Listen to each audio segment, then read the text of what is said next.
भ्रष्टाचार में लिप्त पाया जाएगा तो वह अनुशासनहीनता के दायरे में आएगा, उसके विरुद्ध सख्त कार्रवाई होगी।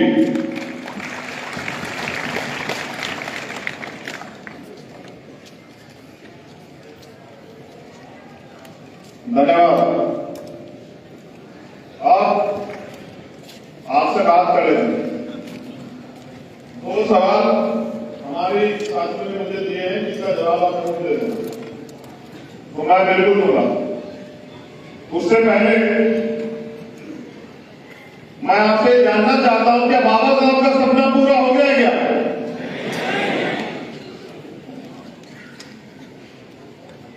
तो बाबा साहब का सपना पूरा करने के लिए आप लोग क्या कर रहे हैं?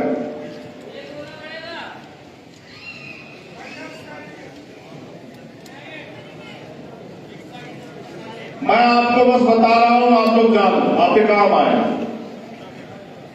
आगे बढ़ने का मौका देगा आपको ये। मैं अपनी बात की शुरुआत बाबा साहब अम्बेडकर के एक संदेश से करना चाहता हूं और वो संदेश आगरा की पवित्र धरती पे 18 मार्च 1956 को बाबा साहब अम्बेडकर ने दिया था। उन्होंने कहा कि मैं बड़ी कठिन परिस्थितियों में तमाम तरह के अन्याय, आरोप, अत्याचार, अपमान को सहकर इस कारवा को यहां तक लेके आ पाया हूं। अगर आप इसको आगे नहीं बढ़ा सकते तो इसको पीछे मत जाने देना। उन्होंने ये भी कहा कि मुझे मेरे पढ़े लिखे लोगों ने धोखा दिया। उन्होंने उसके बाद जो कहा वो बहुत महत्वपूर्ण है और उन्होंने कहा कि अब मैं बूढ़ा हो चुका हूं, परेशान रहता हूं, मुझे नींद नहीं आती, मैं अपने जब चारों ओर देखता हूं तो मुझे एक भी नौजवान नहीं दिखाई देता जो इस तंबू का बंबू बनके इस आंदोलन को आगे ले जा सके। ये बात बाबा साहब अम्बेडकर 56 में कह रहे हैं। कब कह रहे हैं? 56 में। और किनके बीच में कह रहे हैं? ये बात बाबा साहब अपने अनुयायियों को भी कह रहे हैं जो उनके साथ काम कर रहे हैं। ये सिर्फ समाज को नहीं कह रहे हैं, ये बात बाबा साहब अम्बेडकर अपने अनुयायियों, अपने सहयोगियों को भी कह रहे हैं। वो उनको भी आईना दिखा रहे हैं कि आज मुझे मेरे चारों ओर कोई एक भी नौजवान ऐसा दिखाई नहीं देता जो इस आंदोलन रूपी तंबू का बंबू बनके इस आंदोलन को आगे बढ़ा सके। यानी कि जो साथी उस समय काम कर रहे थे बाबा साहब के साथ, बाबा साहब उन पर भी भरोसा नहीं कर पा रहे थे कि इसको आगे बढ़ा देंगे। वो कहते अगर कोई ऐसा नौजवान खड़ा हो जाए और इस आंदोलन को आगे बढ़ाए तो मैं भी चैन से मर सकूं। वो इस देश के नौजवानों से आह्वान करते हैं कि उठो, जागो। अपने लिए तो पशु पक्षी भी जी रहे हैं, श्रेष्ठ जीवन जीना है तो समाज के लिए जियो। आज भी आदमी वही तो कर रही है। आज अगर पूरे देश में क्या अन्याय होगा तो पुलिस से पहले किसको आम आदमी याद करता बताओ? भीम आर्मी को। और जिसकी पुलिस से भी उम्मीदें खत्म हो जाए वो किससे उम्मीद करता है? जिसकी सरकार से भी उम्मीद खत्म हो जाए वो किसके संघर्ष से उम्मीद करता है?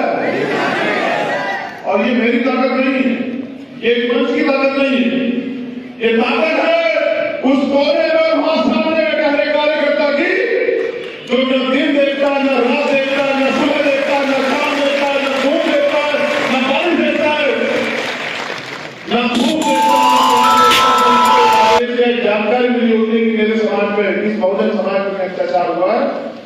फिर उसको रोकने वाली ताकत जो है वो भी सरकार के पास नहीं। इसी क्रम में यहां सीएचए के भाई बहन भी आए हुए हैं मेरी जानकारी में।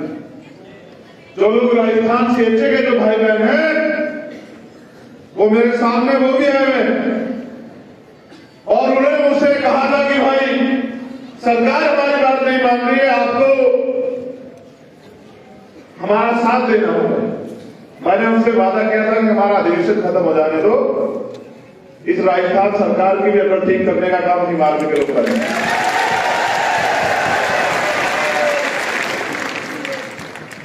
कमजोरों की, शोषितों की कोई सरकार नहीं होती। अगर उनको ताकतवर बनना है तो अलग ढंग से बहुजन बनना पड़ेगा। जब आंदोलन की शुरुआत की थी तब मेरी सोच ये नहीं थी, तब मेरा लक्ष्य भी ये नहीं था। और मैं अपने अध्यक्ष जी से कह रहा हूं, अध्यक्ष जी यहां बैठे हैं, ये सपना नहीं था अध्यक्ष जी कि एक दिन ऐसा आएगा कि एक किसान मंच पे हमारा स्वागत होगा या हमें सुनने के लिए लाखों लोग आएंगे, ऐसा नहीं होता। लेकिन ये समय परिस्थिति और आपके साथियों का संघर्ष है। मैं धन्यवाद देता हूं सहारनपुर की धरती को, वहां के एक साथी को पुराने आज जो हमारे बीच नहीं है, मैं उनका भी धन्यवाद करता हूं कि उन्होंने भी कहीं ना कहीं इस आंदोलन को मजबूत किया। लेकिन साथियों, अभी हम लोग कर क्या रहे हैं कि अन्याय हो जाता है तो हम लोग जाते हैं न्याय दिलाने के। रेप हो जाता है, हत्या हो जाती है, जैसे रीढ़ के बच्चे हैं, जैसे सीएचए के बच्चे हैं हमारे भाई बहन, जैसे और तमाम तरह के वो हैं। तो हमारी प्रक्रिया क्या होती है कि जब न्याय होता है तो हम उनको न्याय दिलाने जाते हैं। तो एक सवाल जो हमारे साथियों ने मुझे दिया कि भाई ये जरूर बता देना कि हमने पार्टी क्यों बनाई, तो उसका जवाब ये है मेरे शब्दों में। आप सब लोग यहाँ उपस्थित है, 22-23 स्टेट की टीम के रिप्रेजेंटेटिव, प्रदेश अध्यक्ष या कोई साथी मौजूद है। तो आप ये बताओ कि जब भीम आर्मी ईमानदार से लड़ाई लड़ती है और जब भीम आर्मी के साथ कोई मुसीबत आती है तो कोई पार्टी एक है ऐसी जो आपके लिए लड़ती हो? जितने लोग यहाँ बैठे हैं, आप बताओ तो भीम आर्मी के कार्यकर्ताओं में झूठा मुकदमा होता है, उनको जेल भेजा जाता है, उनको पीटा जाता है या उनको डिटेन किया जाता है या उनको अरेस्ट करके जो है उनके साथ उनको अपमानित किया जाता है। बताओ कोई एक दल है जो आपकी आवाज उठाता है? क्या बताओ? जब आवाज कोई नहीं उठाता भीम आर्मी के प्रशिक्षण केंद्र में, ये भीम आर्मी पता क्या है? ये नेता बनाने की फैक्ट्री है हमारी, ये हमारी नेता बनाने की फैक्ट्री है, ये हमारी लीडर बनाने की फैक्ट्री है। और जो नेता इससे तैयार होता है उसका कितना सम्मान होता है आपने देखा? उसका सम्मान इतना होता है कि जो लोग कभी किसी से नहीं मिलते थे वो भीम आर्मी में तैयार हुए नेता को, जिले स्तर के नेता को बराबर में खड़े होकर फोटो खिंचवाते हैं। ये सम्मान दिया है भीम आर्मी ने। क्या हम नहीं जानते कि भीम आर्मी के लोगों को, भीम आर्मी को कमजोर करने के लिए कितने षड्यंत्र हो रहे हैं? लेकिन भीम आर्मी तब तक कमजोर हो नहीं होगी, भीम आर्मी तब तक जो है टूटेगी नहीं जब तक इसका कार्यकर्ता लड़ना बंद नहीं कर देगा। लेकिन इसका कार्यकर्ता लड़ना बंद कर देगा। नेताओं की क्या हैसियत है? नेता से कार्यकर्ता नहीं होते, कार्यकर्ताओं से नेता होता है, समाज से नेता होता है। मैंने बहुत सोचा, मैंने इस मंच पे हमारे आदरणीय नंदेश जी उपस्थित हैं, हमारे संत भी उपस्थित हैं, लेकिन मैंने ये सुना है कि जिनका राज नहीं होता उनका धर्म नहीं चलता, जिनका राज होता है उनका धर्म आगे बढ़ता है। और ये मैंने सवाल पिछली बार में छोड़ा था बहुत बड़े मंच पे कि दुनिया में भारत से क्या बुद्धिज्म आज यहाँ अल्पसंख्यक क्यों, इसका कारण क्या है? तो इसका एकमात्र कारण ये है कि यहाँ उस विचारधारा को मानने वाले लोगों का राज, और तानाशाही कोई करे, चाहे वो भारत के प्रधानमंत्री हो या श्रीलंका के प्रधानमंत्री हो, तानाशाह का हाथ में एक जैसा होता है। उनको छोड़कर भागना पड़ता है। कल श्रीलंका में था, जिस दिन भीम आर्मी के लोग अनुशासन में तैयार हो जाएंगे, भारत में भी होगा, आप देख लेना। जन आंदोलन भारत में इसलिए नहीं खड़ा होता मेरे साथियों, क्योंकि अभी हम जातियों में बैठे हुए। आज मैं दलितों की तरफ से नहीं बोल रहा हूं, आज मैं अल्पदिनों की तरफ से नहीं बोल रहा हूं, और मुझे अल्पदिन बनाओ भी मत। मेरी एक ही पहचान है, मैं बहुजन। ये आंदोलन 15 बनाम 85 का है, और इस देश में 85 लाख करेंगे, इसकी तैयारी भी हमें करनी पड़ेगी, क्योंकि हमने उनको 70 साल से मौका दिया। सारी सरकारें उनकी बनी, स्टेट की और सेंटर की। आज भी हमारे लोग आंसू के लिए मजबूर, रोटी के लिए मजबूर, कपड़े मकान के लिए मजबूर है, और इन्हीं बात पे हमारी वोट ली जाती है कि आपको ना अनाज दे देंगे, आपको चावल दे देंगे, तेल दे देंगे, दाल दे देंगे, हमें वोट दे देंगे। मैं जब बहुत गहराई से भारतीय राजनीति का अध्ययन करता हूं, तो मैं देखता हूं कि लोग इस देश में 50 से 55% लोग वोट करते हैं, यानी कि 45% लोग वोट नहीं करते। हमारी तो आबादी 81% है, तो ये 45% लोग अपने मत का प्रयोग क्यों नहीं करते? क्योंकि वो आज तक वोट के प्रति जागरूक कोई नहीं। उनको लगता है कि एक दिन छुट्टी का, उस दिन छुट्टी मनाने, बाद में रोते रहते हैं पूरे 5 साल कि साहब हमारे हिस्से में कुछ आया नहीं। जब तक हम लोग जाति के जंजाल से बाहर निकल के बहुजन नहीं बनेंगे, इस देश के SC, ST, OBC माइनॉरिटी को संगठित नहीं करेंगे, तब तक हम लोग इस देश में रोते ही रहेंगे, चिल्लाते रहेंगे, इसके अलावा कोई चारा नहीं। और आपके रोने चिल्लाने से कोई सरकार नहीं बिगड़ती।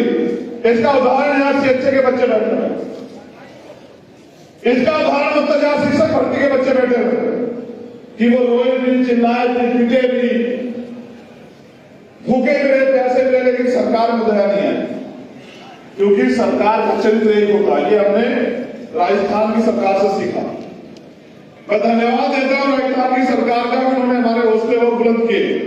और मैं अपने राजस्थान के प्रभारी और उनके नेताओं को, जो राजस्थान प्रदेश के भीम आर्मी समाज पार्टी, कहना चाहता हूं कि अगर अब भी वो दोबारा से सरकार सत्ता में आई, फिर वो अपमान बरकरार रहेगा, जो अपमान उन्होंने जो है इस बार हमें सूद समेत दिया, उसका भी इंतजाम आप लोगों को करना है। साथियों, जब तक हम लोग कटराई नहीं थे, तब तक हम लोग कराओ भीड़ होती है। 2022 में सोचिए कि दोबारा से जीने का मौका मिला। कठिन समय था, मुझे भी बहुत वो लगा, मैंने बहुत मेहनत की थी, आप सब लोग जानते हैं। कोई ऐसा आंदोलन नहीं, एक आंदोलन ऐसा नहीं जिसमें मैंने कभी आपको निराश किया, व्यक्तिगत रूप से कह रहा हूं। इस में पूरी भीम आर्मी, मैं इनकी नेतृत्वकर्ता के तौर पर बोल रहा हूं, कोई एक आंदोलन ऐसा है जिसमें भीम आर्मी के लोगों ने पीठ दिखाई? कोई एक ऐसा मामला है जहां भीम आर्मी के लोगों ने जेल या मुकदमे के डर से घर की तरफ रास्ता किया हो? मुझे तो आज भी वो याद है,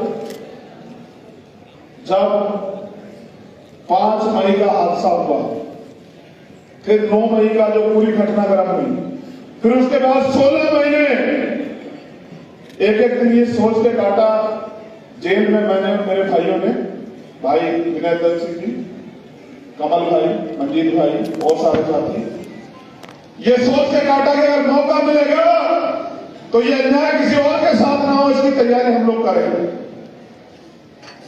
और 2 दिन और आज का दिन हम लोग संघर्ष कर रहे हैं। इस संघर्ष के बलबूते आज हम लोग यहां खड़े हैं। कल आप भी मेरी जगह आ सकते हैं। भीम आर्मी में कोई पैसे वाला आगे नहीं बढ़ रहा। जितने लोग बैठे आप बता दो, क्या कोई पैसे वाला आगे बढ़ा भीम आर्मी में? आज जो राष्ट्रीय स्तर के पदाधिकारी है, वो कहीं ना कहीं भीम आर्मी के जिले, मंडल, प्रदेश स्तर के पदाधिकारी थे, वही लोग तो आगे बढ़े। अब हमने इसका संविधान बना दिया। कल हम सभी प्रदेश अध्यक्षों को संविधान दे देंगे।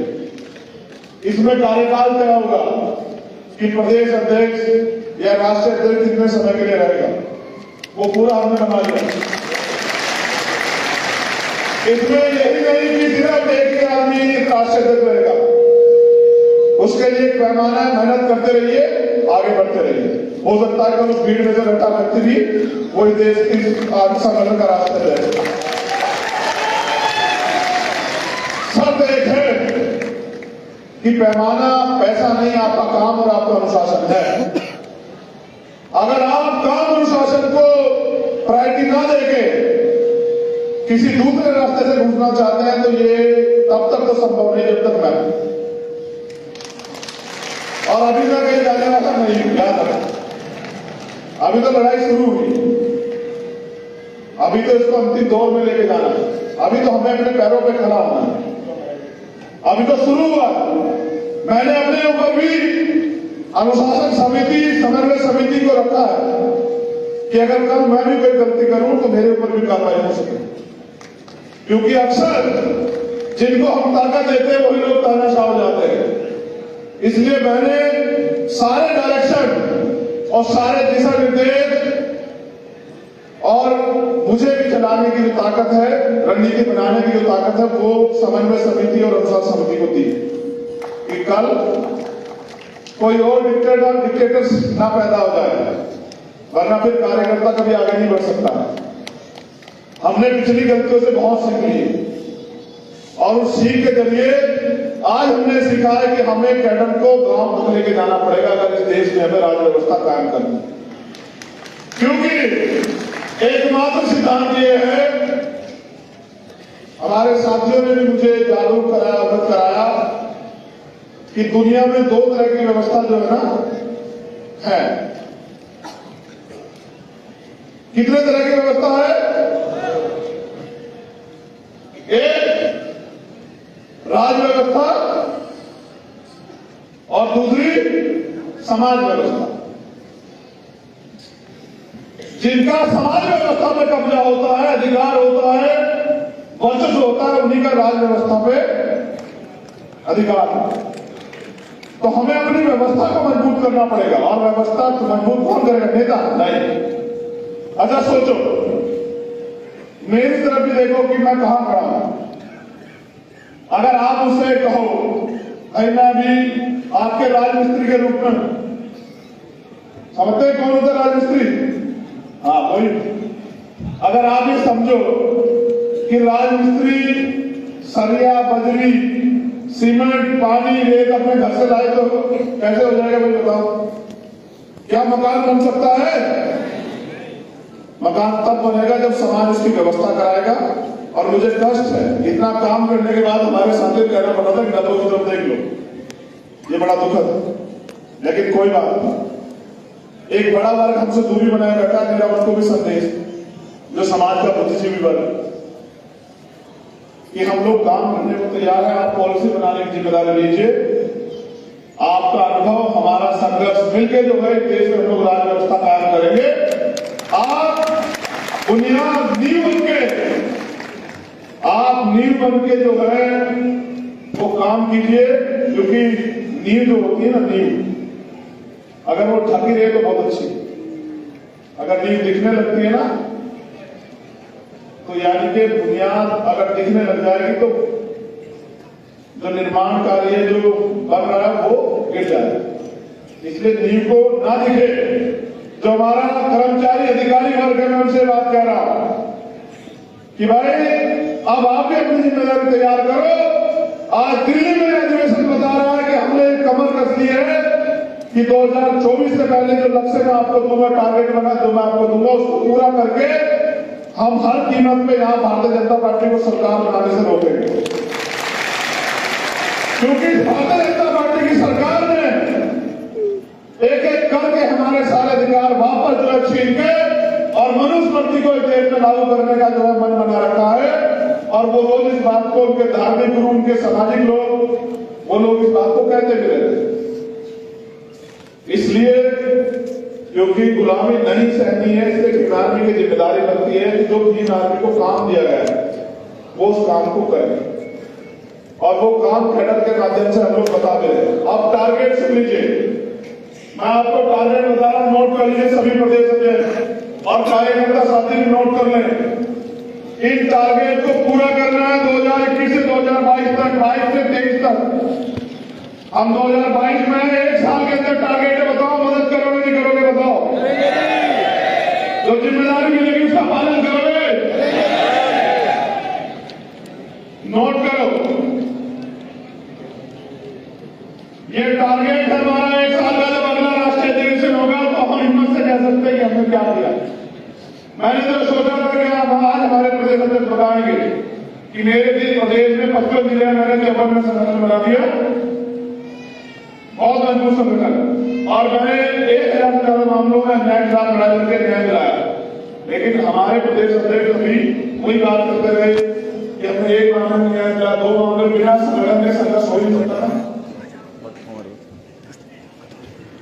ये जो प्रदेश अध्यक्ष है वो नोट कर लें, फिर मैं आपको यहाँ आपको बुलाऊंगा कि आप संकल्प लेंगे मेरे साथ कि इसको करके दिखाएं, ठीक है? आजाद समाज पार्टी के लोग भी जो हमारे नेता कर रहे हैं वो भी इस बात को नोट कर लें। जो घोषणाएं कर रहा हूं उनको पूरा करके दिखाओगे तो दिखाओगे? बताओ। बेइज्जत तो नहीं करवाओगे देश में मुझे? पहली घोषणा, हमें प्रदेश में 5 प्रदेश स्तरीय लीडर तैयार करने हैं। हमें प्रदेश में 5 प्रदेश स्तरीय लीडर तैयार करने हैं। समय परिस्थिति के अनुसार उनको कार्य करने का मौका देना है। जैसे अगर एक फेल हो जाता है तो उसका काम बी करेगा, बी फेल हो जाता है उसका काम सी करेगा, सी फेल हो जाता है उसका काम डी करेगा। आज ऐसे प्रदेश के नेता होने चाहिए जो अपने दम पे प्रदेश की सरकार को हिलाने की हिम्मत रखते हैं और अपने संगठन को चलाने की हिम्मत रखते हैं। एक नेता से काम नहीं चलेगा। एक जनसंख्या आधार तैयार कर दिया, 5 जनसंख्या आधार तैयार करने पड़ेगा राष्ट्रीय स्तर पे। 1 साल के अंदर ये आपकी जिम्मेदारी है। हर जिले में हमें कम से कम 10 ट्रेनर्स तैयार करने हैं जो कैडर देने का काम करेंगे। प्रत्येक जिले में 10 ट्रेनर मिशन 78 के सहयोग से जो कैडर देने का काम करेंगे। 1 साल का टारगेट है 2023 तक हर जिले में। और कैडर देना सीखिए, पहले कैडर लीजिए फिर देना सीखिए। और जिस दिन आप कैडर को आत्मसात करेंगे उस दिन आप असली मिशनरी बनेंगे। रोजगार से युवाओं को, बहनों को, भाइयों को कैसे जोड़ना है, इसका प्रोग्राम हमें अपने अपने प्रदेश में बनाना पड़ेगा। कोई भी भर्ती, कोई भी नियुक्ति निकलती है, बेंगलोर निकलता है, तो हमें उसके लिए टीम बना के अपने युवाओं को जागरूक तैयार करना पड़ेगा कि ये भर्ती आई है, आप लोग इसको वो करो, या बिजनेस मॉडल बना के अपने लोगों को रोजगार से जोड़ना।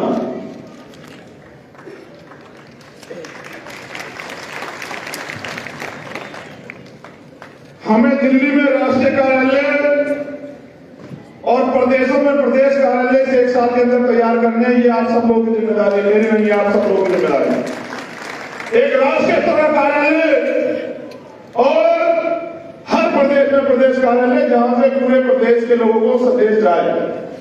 ये सारी चीजें तैयार करने की जिम्मेदारी आप लोगों की।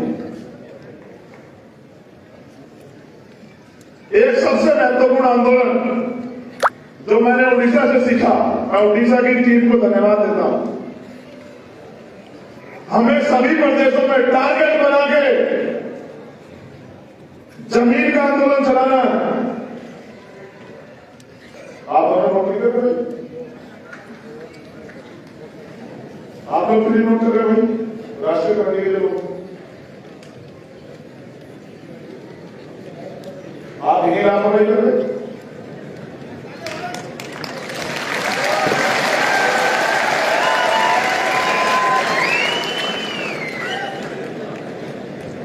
कल किसे पूछते करोगे? नहीं, राष्ट्रीय कमेटी के लिए भी आज सब लोगों को नीचे बैठे सबको नोट करना है। आप तो आगे लोग करवाओगे ना, कहां से करवाओगे? आप तो नहीं करवाओगे। हमें सभी प्रदेशों में जमीन का आंदोलन चलाना है। गौर से सुने लेना। SC ओबीसी माइनॉरिटी के जितने लोगों पे खेती और रहने के लिए जमीन है, हमें सिर्फ डिटेल तैयार करवानी है और जहां नहीं है हम आंदोलन सरकार चला के सरकार से SC ST ओबीसी के लोगों को खेती के लिए जमीन और रहने के लिए जमीन दिलाने का काम जो है ना हम राष्ट्रीय स्तर पर करेंगे। इसका पूरा डाटा दिल्ली से लेके और जम्मू से लेके उड़ीसा, झारखंड, तेलंगाना, केरला, कर्नाटक सब जगह का होना चाहिए। ये प्रदेश के अध्यक्षों की जिम्मेदारी है।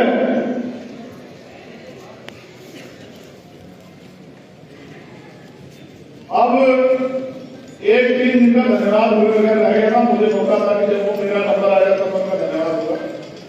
मैं अपनी बहुजन मीडिया का भी धन्यवाद देता हूं। अगर ये बहुजन मीडिया ना हो तो कितनी अन्याय की घटना दब जाए, कितनी घटनाएं जो है वो दबा दी जाए, क्योंकि मनु मीडिया कब से हमारे आवाज उठाने लगा। मैं बहुजन मीडिया के एक साथी का दिल से धन्यवाद करता हूं कि आप लोग बहुत अच्छा काम कर रहे हैं। महामानव तथागत बुद्ध और महापुरुषों करतार में बने रहे। आज आपके यूट्यूब चैनल कल आपका नेशनल चैनल भी बने, मेरे आपके लिए मंगल कामना। लेकिन हमें एक IT सेल भी पूरे देश में तैयार करना है, क्योंकि इनकी पैसे की मीडिया का सामना करने के लिए हमने अपना मीडिया होना चाहिए ना चाहिए, बताओ। बहुजन मीडिया के साथी काम करते, लेकिन आपको अपना बनाना पड़ेगा, नहीं बनाना पड़ेगा कि मेरे द्वारा या राष्ट्रीय कमेटी या किसी भी प्रदेश कमेटी द्वारा दूसरा देश कुछ घंटों में आप तक पहुंच जाए, बनाना पड़ेगा, नहीं बनाना पड़ेगा। हाँ, और इसी के उसमें हमारे साथी हैं आवेद जी, उनका धन्यवाद देता हूं, जो महाराष्ट्र राष्ट्रीय कोर कमेटी के मेंबर हैं। अगर वो यहां हो तो खड़े हो जाए। क्या यहां है आवेद जी? हाँ, वो अपनी मेहनत की कमाई से हमारा जो है मीडिया की वेबसाइट जो है तैयार करा रहे हैं। मैं उनका धन्यवाद देता हूं, क्योंकि बिना अपने मीडिया के अपनी सच्ची बात जाएगी।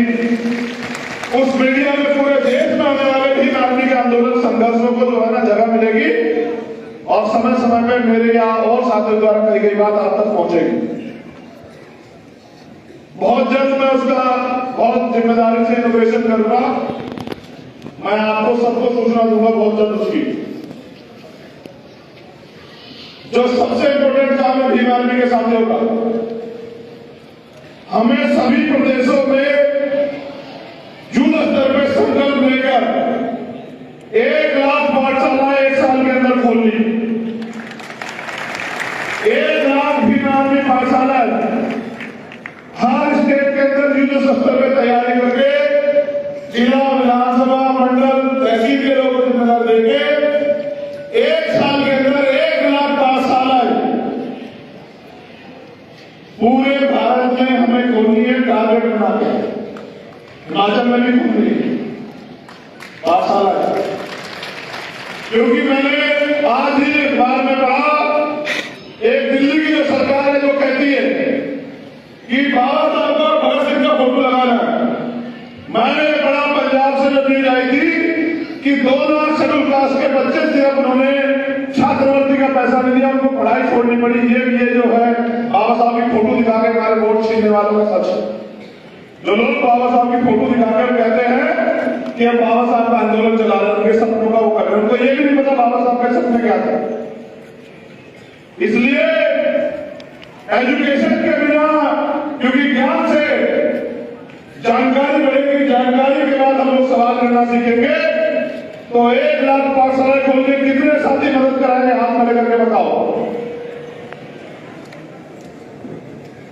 अच्छा, हाथ खड़े रखना एक बार। इतने लोग अगर ईमानदार के तुम लोग साथ दे दो ना तो मैं दिल्ली पहुंच जाऊंगा 5 साल।